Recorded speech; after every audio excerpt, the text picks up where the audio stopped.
তো মই আহিলোঁ আজি ফুৰিবলৈ চুইচ গেট কয় নেকি এইটো মই ভালকৈ নাজানো এইফালে চাব পাৰে আপোনালোকে এয়া পানী বৈ আছে আৰু ইয়াৰ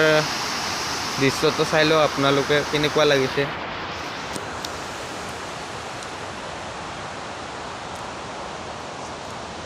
এইবিলাক খেজুৰ গছ খেজুৰ আপোনালোকে চিনি পায়নে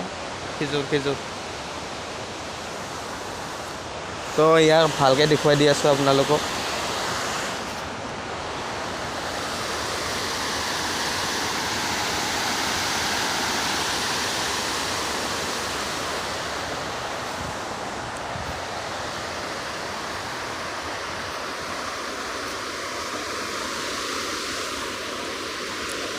ইফালে পুৰা পানী দাম লাগি আছে মানে চুইচ গেট এৰি দিয়াৰ পিছতো পুৰা দাম হৈ আছে নদীটো ঢল আহিছে মানে ঢল পুৰা বৰষুণ পৰি আছে ন এইকেইটা দিন